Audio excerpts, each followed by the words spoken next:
À Rouen, ville d'histoire et de gastronomie, Arnaud Lefebvre était un spectre redouté. Inspecteur de la direction de l'hygiène, son nom était une sentence murmurée dans les cuisines des bistrots. Il était l'homme des protocoles, un puriste obsessionnel dans un monde de traditions culinaires. Mais lorsqu'un nuage chimique mortel a rampé le long des rues pavées, ces règles agaçantes sont devenues des commandements sacrés. Voici comment l'homme le plus impopulaire de la restauration rouennaise est devenu un héros improbable. Si les récits ou une expertise mal aimée devient la clé de la survie vous captive, n'oubliez pas de liker et de vous abonner. Arnaud Lefebvre percevait le monde à travers le prisme du règlement sanitaire départemental. Pour lui, un restaurant n'était pas un lieu de plaisir et de partage, mais un écosystème complexe où prospéraient des menaces invisibles. Listeria, Salmonella, Staphylococcus aureus. Il était inspecteur de la Direction départementale de la protection des populations, DDPP, en Seine-Maritime, un rôle qu'il endossait avec une rigueur quasi monacale qui le mettait constamment en porte-à-faux avec la culture gastronomique normande, riche en traditions et parfois en arrangement avec la modernité hygiéniste. Il était l'incarnation de la bureaucratie française dans ce qu'elle a de plus inflexible, un homme pour qui un protocole n'était pas une simple directive, mais une vérité absolue. Ce jour-là, sa visite inopinée était pour le Vieux Fourneau, un bistrot de charme niché dans une rue pavée du centre historique de Rouen, non loin de la place du Vieux Marché. L'établissement, tenu par la chaleureuse mais redoutable Martine Dubois, était une institution, célèbre pour son canard à la rouennaise et son ambiance authentique. Pour Arnaud, il était surtout célèbre pour sa non-conformité chronique. En poussant la porte, il fut accueilli par une vague d'arômes riches de vin rouge, de beurre et d'échalotes. Mais son odorat était calibré pour détecter d'autres notes, le relent acide d'un torchon mal rincé, la touche métallique d'un plan de travail en cuivre mal entretenu. Martine l'aperçut depuis son bar en zinc et son sourire accueillant s'évanouit, remplacé par un masque d'exaspération polie. « Monsieur Lefebvre » lança-t-elle avec une froideur qui contrastait avec le nom de son établissement. « Vous nous faites l'honneur. » Arnaud l'ignora, sortant son thermomètre laser et sa mallette de prélèvement. « Inspection périodique, Madame Dubois. Je commencerai par la chaîne du froid, si vous le voulez bien. » L'heure qui suivit fut un calvaire pour Martine et son équipe. Arnaud se déplaçait dans la cuisine avec la précision silencieuse d'un prédateur. Il a critiqué la température du bain-marie, trop basse de 2 degrés, créant environnement propice à la prolifération bactérienne. Il a froncé les sourcils devant une planche à découper en bois, un matériau poreux interdit pour la viande crue, comme le stipule l'article 14b de l'arrêté ministériel de 2006. Il a passé un écouvillon sur le joint d'un vieux réfrigérateur avec l'air grave d'un médecin découvrant une tumeur. Chaque critique était une piqûre, une remise en cause du savoir-faire de Martine, hérité de 3 générations de restaurateurs. C'est une cuisine traditionnelle, monsieur, pas un laboratoire pharmaceutique, s'est-elle emportée. Mes clients sont des habitués, ils savent ce qu'est la bonne chair. La tradition n'est pas une excuse pour la négligence, a rétorqué Arnaud, ses yeux ne quittant pas le manomètre d'une marmite. La sécurité alimentaire est une science exacte, pas une opinion. Il s'était installé à une table dans la salle vide pour rédiger son procès-verbal, un document qui, il le savait, se solderait par une nouvelle amende et une mise en demeure. C'est à ce moment que le monde extérieur a cessé d'être une toile de fond pittoresque pour devenir une menace imminente. Un grondement sourd, distant mais puissant, a fait vibrer les verres sur les tables. Quelques secondes plus tard, une cacophonie de sirènes a commencé à enfler depuis la direction du port industriel et de l'autoroute A13. Le personnel et les quelques clients attardés se sont pressés aux fenêtres à meneaux. Ils ont vu une vision d'horreur. Une colonne de fumée jaune verdâtre s'élevait dans le ciel gris de Normandie, poussée par le vent d'ouest, dérivant lentement mais sûrement vers le cœur historique de la ville. Le chaos a éclaté dans les rues. Les gens couraient, les voitures klaxonnaient, essayant de fuir dans la direction opposée. Le téléphone du bar a sonné. C'était un ami de Martine, pompier. « Martine, ferme tout !» Un camion-citerne de chlore s'est renversé sur le pont Flaubert. Le nuage est toxique. Ordre de confinement immédiat. Ne sortez sous aucun prétexte. La ligne a coupé. La panique a saisi la petite dizaine de personnes piégées dans le restaurant. La seule personne qui est restée parfaitement calme fut Arnaud Lefebvre. Il s'était levé, avait rangé son stylo, et regardait le nuage approcher avec une concentration froide. Il ne voyait pas la mort qui rampait vers eux. Il voyait un agent contaminant de classe 2, risque respiratoire majeur. Son visage était un masque de neutralité, mais son esprit, pour la première fois, n'était plus en mode inspection. Il était en mode confinement d'urgence. Le nuage toxique avançait avec une lenteur terrifiante, une marée silencieuse qui dévorait les flèches des églises et les toits d'ardoise de Rouen. Sa couleur jaune verdâtre était contre nature, une souillure chimique dans le ciel normand. À l'intérieur du Vieux Fourneau, La réalité de la situation a frappé le petit groupe de plein fouet. Ils étaient piégés. Julien, le serveur habituellement plein d'esprit, avait le visage blême et regardait fixement son téléphone, qui n'avait plus de réseau. Un jeune couple d'Anglais, venu visiter les sites de Jeanne d'Arc, se tenaient serrés l'un contre l'autre, leur visage exprimant une terreur muette. Martine Dubois, malgré sa propre peur, tentait de rassurer tout le monde, son instinct de patronne prenant le dessus. « Ne vous inquiétez pas, les pompiers vont gérer ça. Nous sommes en sécurité ici. » C'est une hypothèse erronée, a déclaré la voix calme d'Arnaud, coupant court à ses tentatives de réconfort. Il s'était approché de la porte d'entrée en chêne massif, examinait les interstices. « Nous ne sommes pas en sécurité. Nous sommes dans un confinement non préparé. La sécurité est un état qui doit être créé, pas supposé. » Son ton clinique et son détachement apparent étaient à la fois exaspérants et étrangement rassurants. Dans un monde qui venait de perdre toute logique, cet homme était la logique incarnée. « Mais que devons-nous faire ?» a demandé le jeune touriste anglais, son français teinté d'un fort accent. « Nous devons sortir d'ici, n'est-ce pas ?»« Sortir est la pire décision possible, » a répondu Arnaud. « Vous couriez directement dans la zone de concentration maximale du gaz. Le chlore est un agent suffocant. Vos poumons se rempliraient de liquide. La mort serait rapide et douloureuse. Notre seule chance est de transformer ce restaurant en un abri hermétique. » « Hermétique ?» a ricané Julien, le serveur. « Ce bâtiment a 400 ans. Il y a des courants d'air qui pourraient faire voler un cerf-volant.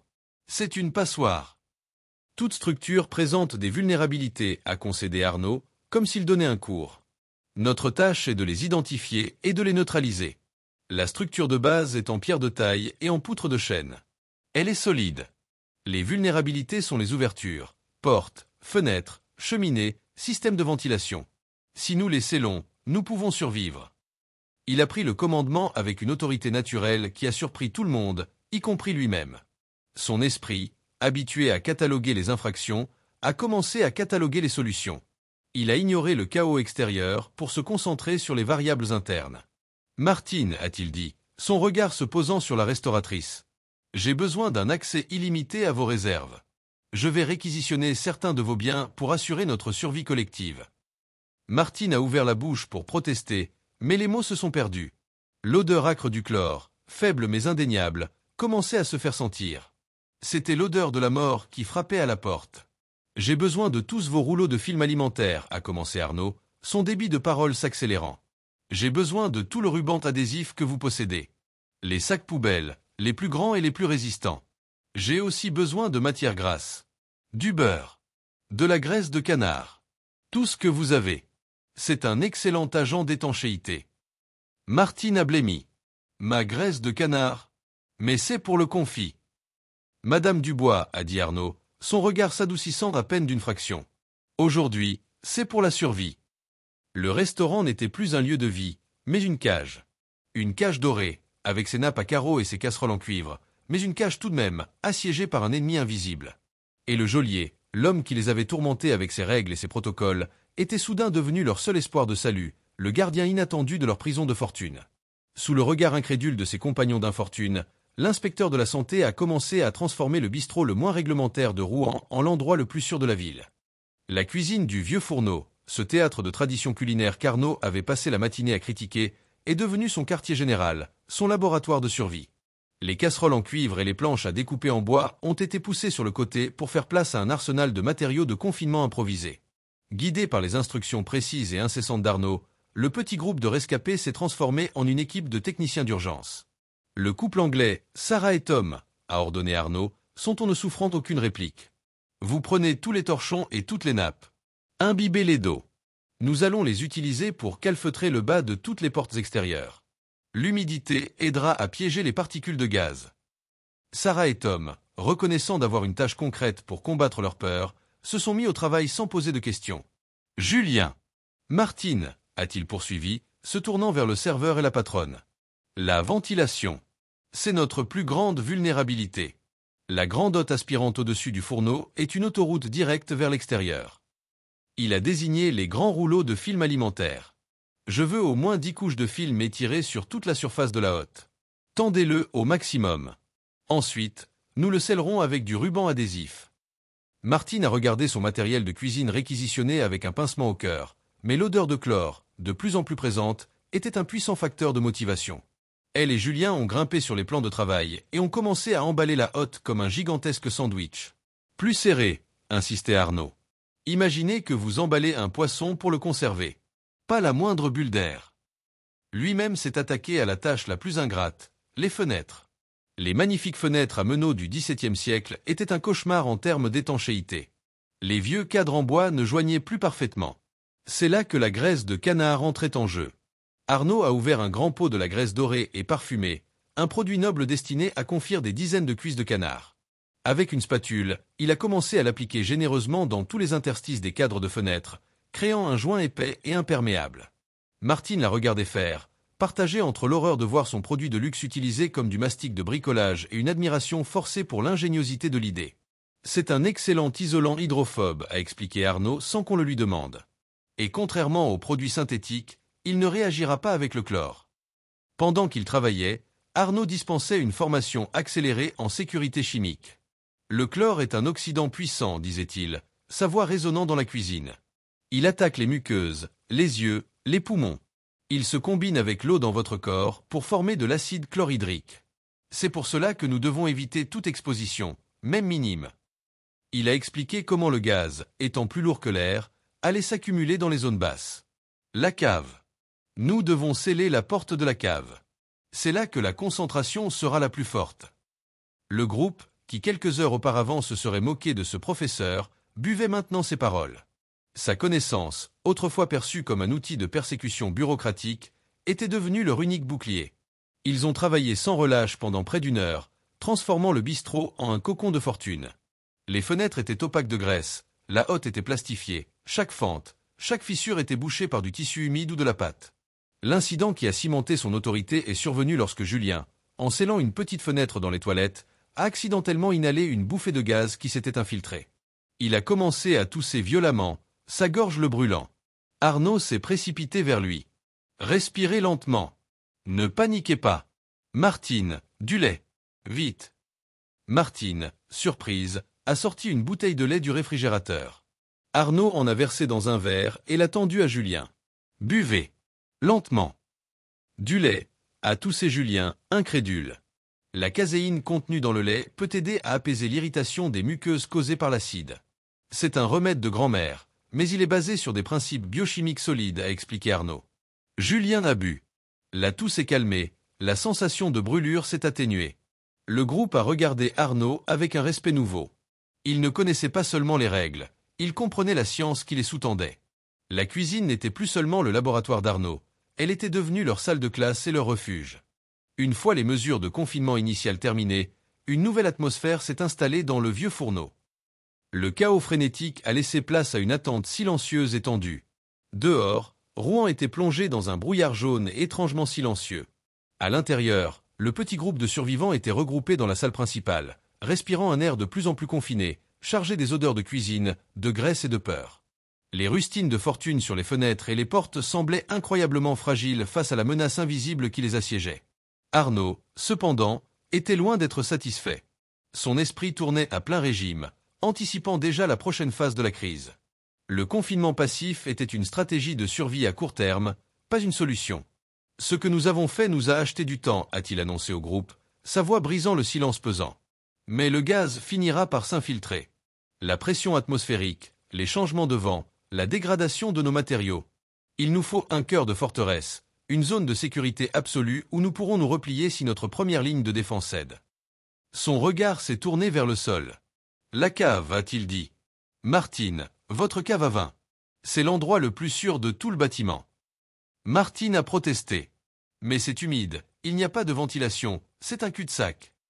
C'est précisément pour cela que c'est parfait, a expliqué Arnaud. Elle est souterraine, ce qui offre une protection supplémentaire contre le nuage qui est plus dense au niveau du sol. Ses murs sont en pierre épaisse, vieux de plusieurs siècles. Et sa seule entrée est cette trappe. Si nous pouvons la rendre hermétique, nous aurons un abri presque parfait.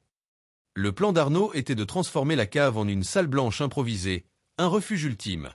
La première étape était de renforcer son étanchéité. La vieille trappe en bois, bien que lourde, avait des interstices.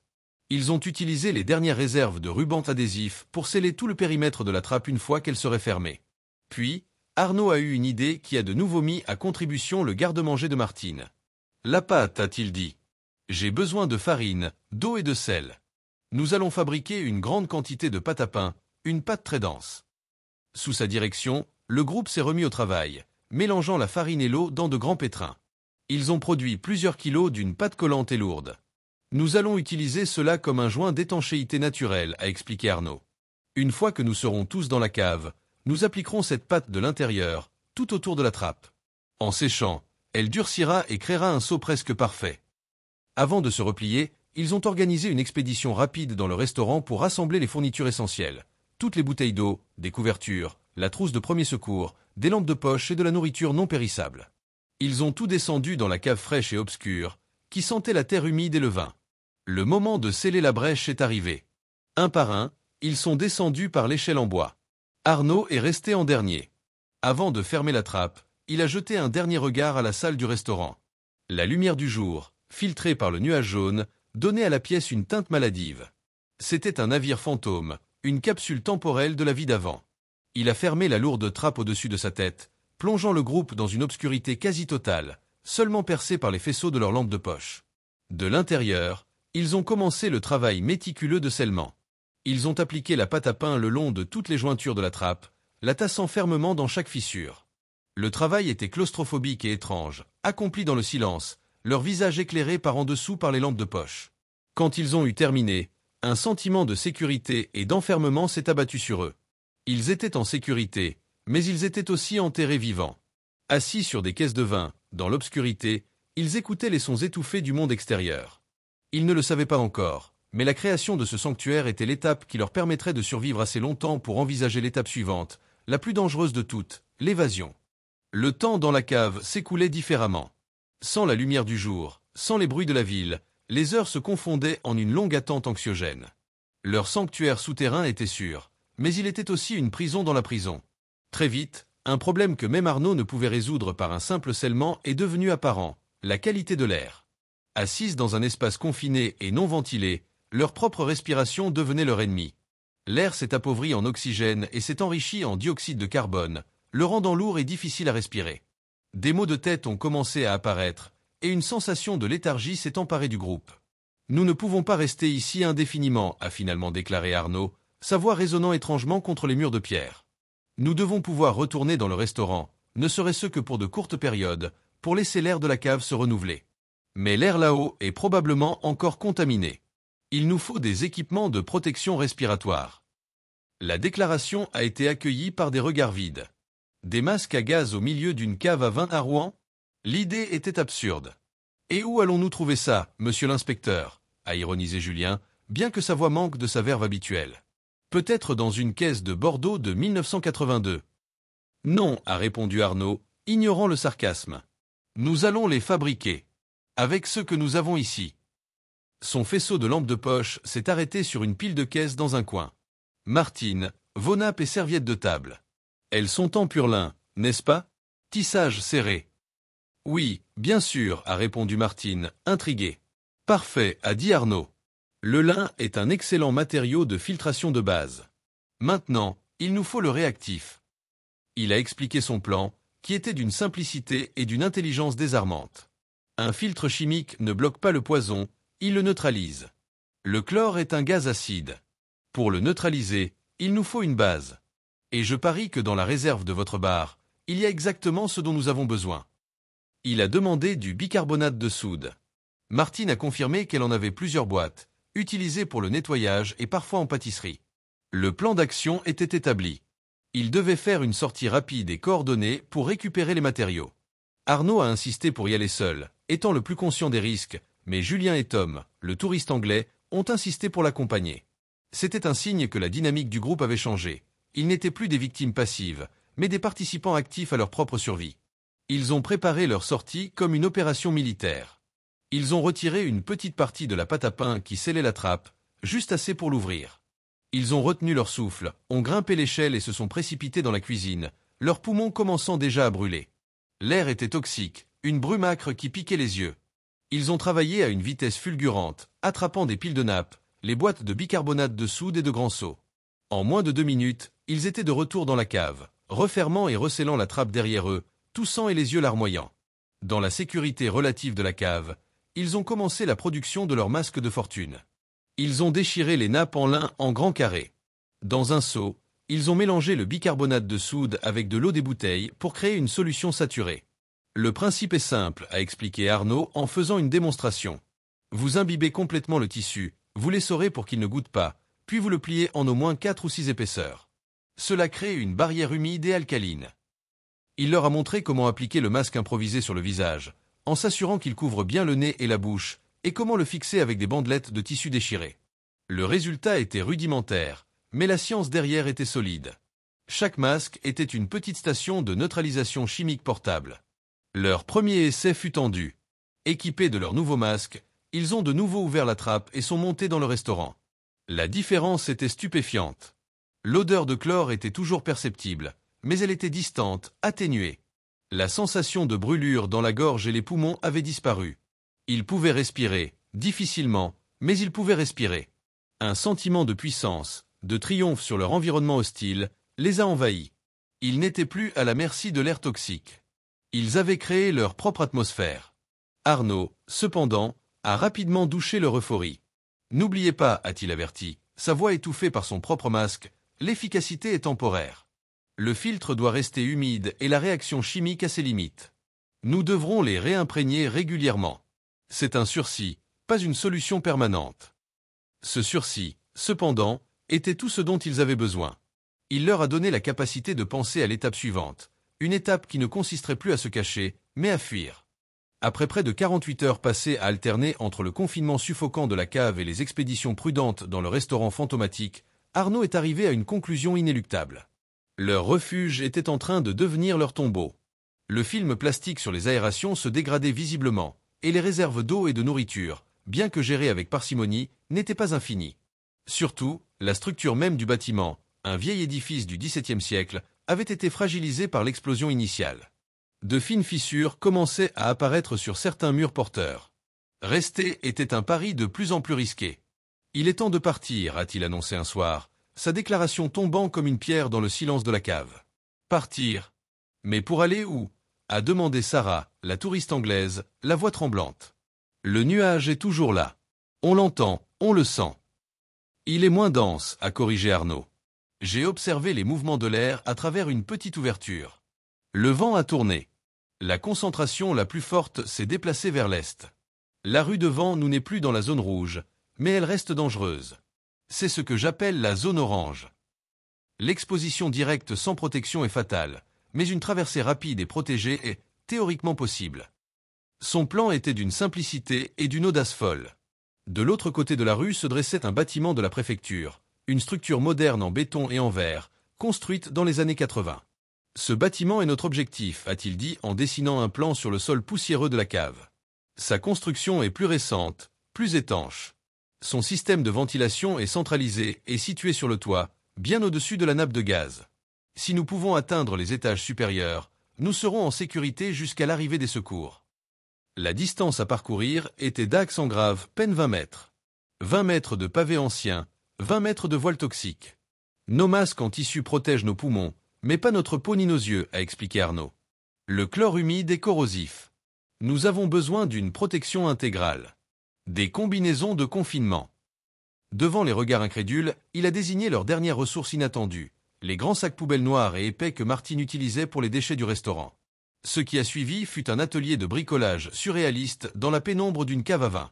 Guidés par les connaissances d'Arnaud sur les équipements de protection individuelle, EPI, ils ont commencé à fabriquer leur propre combinaison asthma. Chaque combinaison nécessitait 3 grands sacs. Le premier était pour les jambes. Ils ont percé des trous pour les pieds, l'ont enfilé comme un pantalon et l'ont scellé à la taille avec du ruban adhésif. Le deuxième était pour le torse et les bras, enfilé par la tête comme un poncho géant, les ouvertures pour les bras étant ensuite scellées au poignet. La jonction entre le pantalon et le haut était la partie la plus critique, et ils ont utilisé des mètres de ruban adhésif pour garantir une étanchéité parfaite. Le troisième sac, le plus complexe, servait de capuche. Arnaud a insisté sur la protection oculaire. Les yeux sont la porte d'entrée la plus rapide pour le poison, a-t-il dit. Il a sacrifié les derniers rouleaux de film alimentaire. Ils ont découpé une fente dans le sac de la capuche et ont créé une visière en superposant une dizaine de couches de film plastique tendu, fixés avec du ruban adhésif. La vision était déformée, comme à travers de l'eau, mais c'était mieux que d'être aveugle ou de subir des brûlures chimiques. Pour les mains et les pieds, ils ont utilisé les gants de vaisselle en caoutchouc épais de Martine et ont enveloppé leurs chaussures dans de plus petits sacs scellés aux chevilles. L'assemblage a pris des heures. Ils travaillaient en binôme, s'aidant mutuellement à sceller les coutures dans le dos. L'hostilité entre Arnaud et Martine s'était muée en une collaboration efficace. Le cynisme de Julien avait laissé place à une concentration sérieuse. Le couple de touristes, Sarah et Tom, a fait preuve d'une résilience inattendue. Ils n'étaient plus des étrangers piégés ensemble. Ils étaient une équipe, leur survie dépendant de la qualité de chaque couture de ruban adhésif. Quand les combinaisons furent prêtes, ils les enfilèrent. Le spectacle était à la fois grotesque et terrifiant. Ils étaient transformés en 6 silhouettes noires et informes, leur humanité effacée sous des couches de plastique. Le bruit de leurs mouvements était un froissement constant, et la chaleur à l'intérieur de ces cocons improvisés est devenue rapidement étouffante. Ils ont mis leur masque au bicarbonate de soude. La respiration était difficile, le rythme cardiaque de chacun s'accélérant sous l'effet de l'effort et de la peur. Arnaud a procédé à une dernière inspection, vérifiant chaque joint, chaque saut, son regard de professionnel ne laissant rien au hasard. Nous ne courons pas, nous marchons. D'un pas rapide et régulier. Pas de panique. Personne ne s'arrête. Personne ne tombe. Nous sommes prêts. La traversée du voile les attendait. Le moment de la sortie du vieux fourneau était chargé d'une tension presque insoutenable. Ils se sont rassemblés dans l'obscurité près de la porte d'entrée, 6 silhouettes noires et anonymes, leur respiration lourde et sifflante à l'intérieur de leur capuche de fortune. Arnaud a désigné Tom, le jeune touriste anglais, le plus grand et le plus costaud du groupe, pour être le bélier. Il lui a confié un lourd extincteur en laiton. La porte de l'immeuble d'en face est probablement verrouillée, a instruit Arnaud, sa voix étouffée par le plastique. Tu vises la base de la vitre. Un coup sec et puissant. Puis tu t'écartes. Julien, tu suis juste derrière et tu t'assures que l'ouverture est dégagée. Ensuite, Sarah, Martine et moi en dernier. Le plan était simple, mais l'exécution serait un test de leur courage et de la fiabilité de leur équipement artisanal. Arnaud a fait un dernier signe de tête. Avec l'aide de Julien, il a retiré les torchons imbibés qui bloquaient la porte et a tourné la vieille serrure en fer. La porte s'est ouverte sur un monde de cauchemars. La rue pavée était baignée d'une lumière diffuse et maladive, filtrée par le brouillard toxique qui flottait encore à hauteur d'homme. Le silence était total, anormal. Il n'y avait aucun bruit d'oiseau, aucun bruit de circulation, seulement le murmure lointain d'une sirène. L'odeur de chlore, même à travers leur masque, était âcre et agressive. « Allez !» a crié Arnaud. Tom s'est élancé, l'extincteur serré dans ses mains. Il a traversé les 20 mètres de la rue en quelques secondes, ses mouvements rendus maladroits par sa combinaison. Arrivé devant la porte vitrée de l'immeuble de la préfecture, il a balancé l'extincteur de toutes ses forces. La vitre a explosé vers l'intérieur dans un fracas qui a déchiré le silence. Comme prévu, il s'est écarté, et Julien a suivi, utilisant son pied pour dégager les derniers éclats de verre du cadre. « Sarah! Martine! Allez-y !» a hurlé Arnaud. Les deux femmes ont couru, leurs silhouettes se déplaçant comme des fantômes dans la brume jaune. Sarah a atteint l'autre côté sans encombre. Mais Martine, moins agile, a trébuché sur un pavé descellé et est tombée lourdement. Son coude a heurté le sol, et la couture de ruban adhésif de sa manche s'est déchirée sur plusieurs centimètres. Un cri de douleur et de peur s'est échappé de sa capuche. Le gaz s'est immédiatement infiltré, entrant en contact avec la peau de son bras. Arnaud, qui était juste derrière elle, a réagi avec une vitesse qui démentait son apparence de bureaucrate. Il s'est jeté à ses côtés, ignorant sa propre sécurité. « Ne respirez pas profondément », a-t-il ordonné. Il a sorti de sa poche, qu'il avait ingénieusement intégré à sa combinaison, un petit rouleau de ruban adhésif et le vaporisateur de solution de bicarbonate de soude. C'était son kit de décontamination d'urgence. « Gardez votre bras immobile », a-t-il dit. D'une main, il a pincé la déchirure pour la refermer. De l'autre, il a appliqué plusieurs couches de ruban adhésif, scellant à nouveau la brèche. Puis, il a généreusement aspergé toute la zone avec la solution alcaline. Ça va neutraliser le chlore de surface et limiter la brûlure chimique, a-t-il expliqué, sa voix restant incroyablement calme malgré l'urgence. Il a aidé Martine à se relever et l'a poussée vers la porte brisée. Maintenant, on y va. Ils ont plongé dans le hall de l'immeuble et Arnaud a refermé tant bien que mal la porte derrière eux. Ils étaient à l'intérieur. Ils se sont précipités vers la cage d'escalier, loin du gaz qui commençait à s'infiltrer par l'ouverture. Ils ont monté les étages 4 à 4, une course effrénée vers l'air pur. L'effort était immense à l'intérieur de leur combinaison étouffante. Finalement, ils ont atteint le 8e et dernier étage. Arnaud a trouvé les portes d'un grand bureau d'angle. D'un coup de pied, il a forcé la serrure. À l'intérieur, l'air était pur.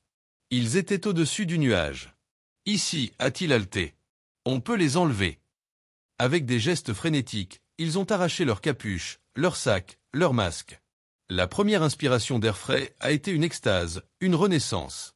Ils étaient en sueur, sales, terrifiés et épuisés, mais ils étaient vivants. Ils avaient affronté le poison et avaient gagné. Leur baptême toxique était terminé. Ils avaient traversé le voile. L'arrivée des sapeurs-pompiers, plusieurs heures plus tard, a confirmé leur victoire. Une équipe du Grimpe, descendant en rappel depuis le toit, a été stupéfaite de trouver le groupe de 6 survivants, fatigués mais en bonne santé, dans un bureau au dernier étage. La blessure de Martine était une brûlure chimique de 1er degré, douloureuse mais superficielle. Le traitement d'urgence que vous avez effectué lui a probablement sauvé le bras, voire la vie, a déclaré le médecin des pompiers à Arnaud après avoir examiné Martine. Le récit de leur survie, raconté par bribes par les différents membres du groupe, a stupéfié les secouristes chevronnés. L'histoire du restaurant transformé en abri hermétique avec de la graisse de canard et de la pâte brisée, des masques à gaz fabriqués avec des nappes et du bicarbonate de soude, et des combinaisons de protection faites de sacs poubelles, semblait tenir plus de la fiction que de la réalité. Le chef des opérations de secours, un commandant expérimenté, a écouté le récit d'Arnaud, qui a détaillé chaque étape avec une précision clinique, citant les principes de la chimie et de la gestion des risques. « Monsieur, a dit le commandant à la fin, en secouant la tête avec un profond respect, vous n'êtes pas un inspecteur. Vous êtes un ingénieur de survie. Les protocoles que vous avez improvisés sont dignes d'un manuel de formation. Vous avez sauvé ces gens. » Pour la première fois depuis le début de l'épreuve, Arnaud a semblé perdre contenance. Il a rougi légèrement et a simplement hoché la tête, mal à l'aise avec les éloges. Il n'avait pas cherché à être un héros. Il avait simplement fait ce que son esprit était programmé pour faire, identifier un problème, consulter les protocoles pertinents, même s'ils n'existaient que dans sa tête, et appliquer la solution la plus logique. Alors qu'ils étaient évacués du bâtiment et conduits vers un poste médical avancé, le groupe est resté soudé. L'épreuve avait forgé entre eux un lien indéfectible. Ils avaient vu le pire de la peur et le meilleur de l'ingéniosité humaine. Martine Dubois s'est approchée d'Arnaud. L'animosité qui avait duré des années s'était complètement dissoute, remplacée par une immense gratitude. « Arnaud, a-t-elle dit, sa voix pleine d'émotion. Je suis désolé. Pour toutes les fois où je vous ai maudit. Vos règles, votre manie du détail.